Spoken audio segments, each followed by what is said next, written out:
Hey everyone, Stephen Lacey here. I'm the executive editor of Catalyst, and I'm here with a bit of news. Shale is out on family leave. He'll be back in mid-March. We're sad not to hear his voice for a little bit, but we're happy for him that he's welcoming a new member of his family. And we're going to welcome a new member of our podcast family. That is Laura Pierpoint of Actuate.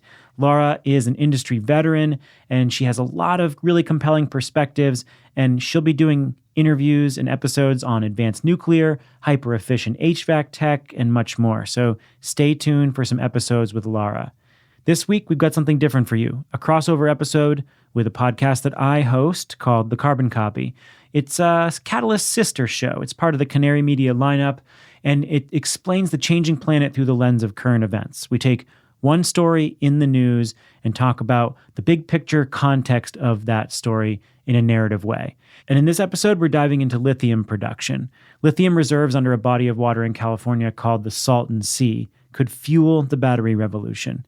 But locals are worried that they're going to be left behind. It's a look at the complicated, messy work of building climate technologies. We talk on Catalyst a lot about the tech forces underway. This episode looks at the social and economic forces behind that tech boom. Have a listen, subscribe to The Carbon Copy wherever you get your shows, and stay tuned for more episodes of Catalyst with our guest host, Laura Pierpoint. From the studios of Postscript Media and Canary Media.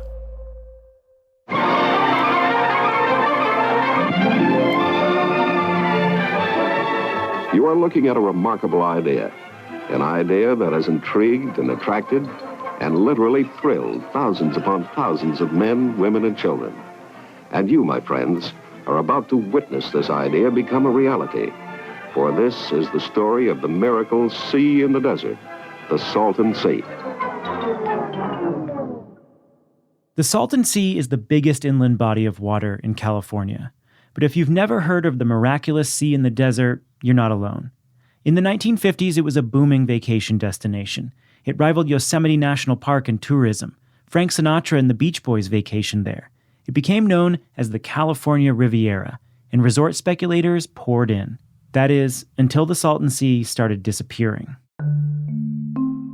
Over time, it just kept evaporating, and just like a pot of water, eventually it simmers down to the minerals that are there, and that's why it leaves that dusty particles underneath at the water.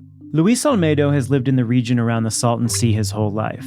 It's known as the Imperial Valley. In that valley is the Salton Basin, which has been filled with water a handful of times over the last 1,000 years. But the Salton Sea was different. In 1905, the Colorado River breached irrigation canals. It created a body of water as big as Delaware. When the canals were finally fixed, the only water feeding the lake was runoff from industry and farms. All the minerals, all the chemicals, all the toxics, it's a polluted body of water that received no protections. Back during the tourism years, that runoff wasn't noticed. But then the Salton Sea started receding. The pollution got more concentrated. Celebrities stopped coming, resorts crumbled. Today, the water is saltier than the ocean. The beaches are covered in fish bones, and toxic dust plagues residents. There was no long-term vision. It's more like, let's make money now and kick the can down the road. Now we have to pay that bill. Luis can see the price all around him. High rates of disease and little economic opportunity.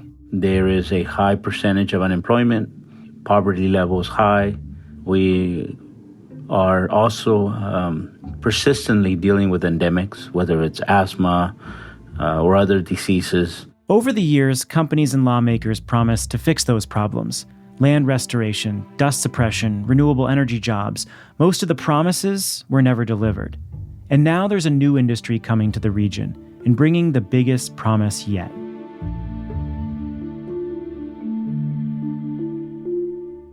We've heard a lot about the white gold rush at the Salton Sea. Lithium is called white gold for its silvery color, and there's a lot of it at the Salton Sea. As more of our lives go electric, the world is using more lithium batteries each year, and that means the world is turning its attention to the Salton Sea. The lithium sitting under the Salton Sea could fuel production of batteries that are transforming our cars and the electric grid. These opportunities, these economic opportunities that now exist with these minerals that could help us transition to a cleaner, more economically equitable future. The Imperial Valley could be transformed by lithium, but Luis and other locals worry that the rush to extract the resource won't benefit the people living there. And more than likely, given the history of the Imperial Valley, it'll be a handful of people who have enriched themselves and have benefited from the lack of engagement of the population here. This is The Carbon Copy. I'm Stephen Lacey. The world needs more lithium to support the clean energy boom. California has it, and it's under the Salton Sea. This week, the ambitious plans to tap that white gold and the questions about who will and who won't benefit. Let's face it, environmental news is often very depressing. That's why we focus on solutions on this podcast. But still, the climate crisis looms large. Rising temperatures, mounting pollution, environmental degradation, they're all warping the planet. And for a lot of species, including us, things don't always look so great. But the story doesn't end there. Every Friday, Living Planet, a show from Deutsche Welle, takes you behind the headlines to figure out what's happening and how we'll get through it. It'll also help you make better choices for a healthy planet and find space to reconnect with the beauty and wonder of the world around us. You can find Living Planet wherever you get your podcasts.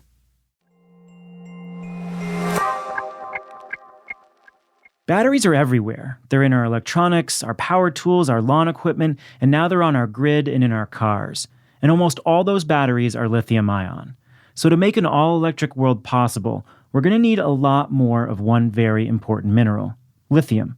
And demand is skyrocketing. Demand for lithium is surging as more automakers shift to EVs, and that demand should continue to grow through the end of the decade, according to estimates. That's right, a record year for lithium amid this electric vehicle boom. And experts say prices are going to keep on climbing. With automakers promising vast EV fleets, demand is far outstripping supply. There's just not enough lithium to make all the batteries we need. In 2021, prices surged over 400%, and demand is expected to increase fivefold over the next decade. There's only one active lithium mine in the US. The vast majority is mined in Australia and South America and processed in China. The lithium beneath the Salton Sea could change everything. California Governor Gavin Newsom called the Imperial Valley the Saudi Arabia of lithium. 600,000 tons of lithium could be extracted from the valley every year, enough to completely transform the global supply chain. The stakes are very, very high for both the state and the country. That's Aaron Cantu. He's an independent journalist who writes about oil and gas and the energy transition in California. And last year, Aaron went to the Salton Sea, and he wrote a feature for The Guardian about plans to extract lithium there. In theory, the reserves under the Salton Sea could meet today's demand for lithium for storage applications. So how significant would this resource be if developed at full capacity? Well, you hear a lot of grand statements, right? Estimates in state documents say the potential supply from the Salton Sea region would supply up to a third of global demand currently. The caveat, of course, is that demand is increasing very quickly, but it's not insignificant. It seems like it would make a sizable impact on supplies of lithium globally. The whole sort of supply chain could be transformed pretty quickly in maybe the next decade or so. Thousands of feet under the Salton Sea sit chambers of hot brine. That brine can be pumped up to the surface to run a steam turbine for electricity, a geothermal power plant. And the lithium salts can be separated from the brine. Big energy developers are hoping to add lithium extraction to their existing geothermal plants in the region. One plant is already underway, and many more are planned. Geologically, it's advantaged by the fact that the brine is really hot, but then, it's also advantaged by the fact that there are several geothermal plants already positioned there. So, you're kind of just adding something to an existing industry as opposed to creating it completely from scratch. There's an incredible amount of enthusiasm on the state level in California and from the Biden administration federally. What did you hear locally as you went and talked to people within the community? The number one sentiment that I heard from people is, well, we need some kind of industry here because we really have nothing. Agriculture has been the major industry in the Southern Imperial Valley for about a century. You have maybe some trucking businesses, but really there's not very much. So people were excited at the prospect of jobs and the prospect of industry. I think people also generally feel neglected in this part of the Imperial Valley. They feel... One person who I talked to, he was actually one of the younger folks I interviewed. He was 33. He was an at-home tutor. And he made the remark that because this region votes Democrat a majority, it's a reliably Democratic district, he felt that state politicians overlooked the region or took it for granted. 1/5 of Imperial Valley residents live below the poverty line. 85% are Latino, and many live and work on both sides of the Mexico border. This region has one of the highest unemployment rates in the state. People there have been promised help for years and gotten little. This project is a test. It's a test for California, for clean energy companies, for the Biden agenda. Everyone is talking a big game about environmental fairness and justice, and the Imperial Valley is a place for them to prove it. How can we do this in a way that people aren't left behind, that the benefits are distributed relatively equitably? Several members of environmental justice organizations and social justice organizations in that region made it very clear that when this kind of thing happens, generally, people who live locally are left out, right? They get a raw deal. Luis Olmedo, he made the point to me, people are disempowered here. People don't engage because they don't feel invited. Luis Olmedo is the person you heard at the beginning of the show. He's the executive director of Comité Cívico del Valle, a social and environmental justice organization founded by farm workers. He's also a member of a commission set up by the state of California that's trying to figure out how to make sure lithium development benefits everyone. So far, the state's process has created more questions than answers. This is a new opportunity to reset what the future is, and I think that the lithium industry is a great opportunity for our region. Now, that's not to say that as an environmental justice advocate, I'm endorsing it, but we're looking at the whole picture, right? Is lithium extraction going to be safe? Is it going to have any impacts on anything that would be an infringement on the values of environmental justice? We're starting to go back a little bit to making sure people know that this is theirs. These natural resources are theirs, and that they need to negotiate them as the rightful owners of whether it's air, whether it's minerals, whether it's water, whether it's clean land, all of it. Coming up after the break, the consequences of getting it wrong and how Luis is hoping things will go differently this time.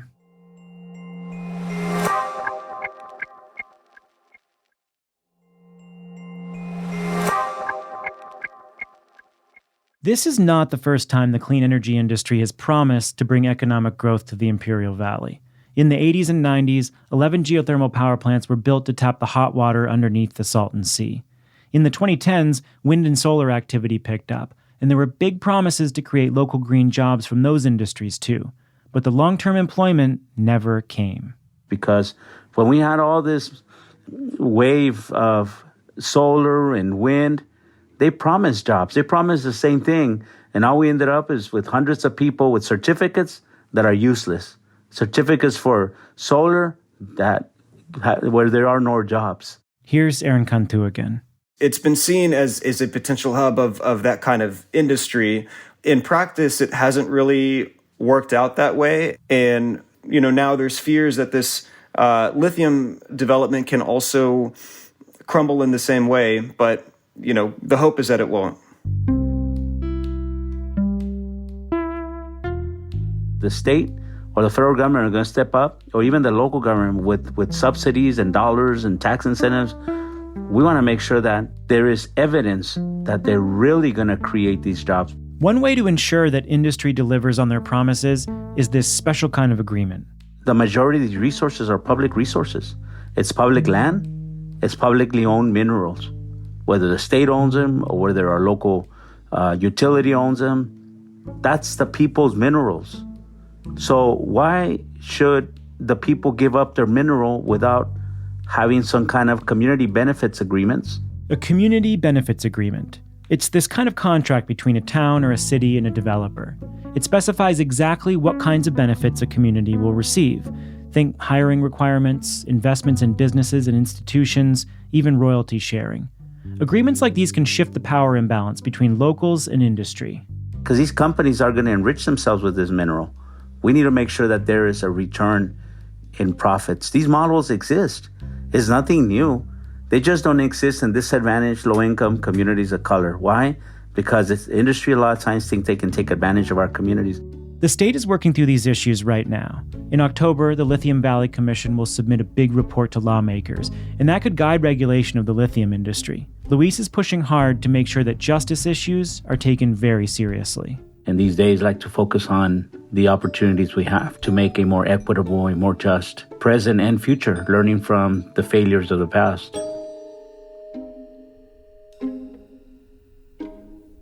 What are the stakes for developing this resource when it comes to California's climate and clean energy economic goals? I think the potential benefits are massive for the state.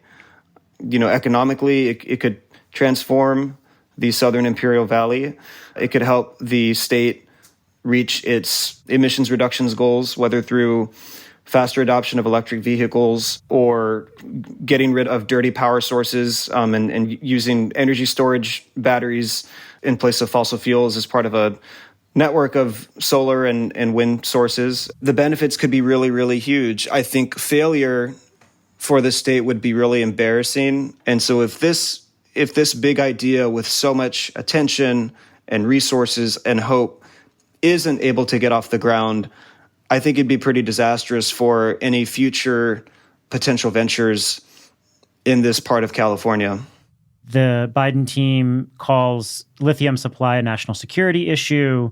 They are putting policies in place with the hopes of getting millions of electric vehicles on the road. What are the national stakes for getting this right in the Salton Sea? Well, I think it's the stakes for the nation are similar to the stakes for California. I think, the Biden administration recognizes, rightfully so, that the country is at a particular geopolitical disadvantage if it can't produce lithium or other metals necessary for the energy transition from domestic sources. I think economically and geopolitically, the stakes are pretty high. Is this going to happen at the scale that we're talking about? Is it inevitable that all this development happens? I still think it's far from guaranteed. For all the hype and for all the planning that have gone into it so far, I think there's still a chance that it could fall apart.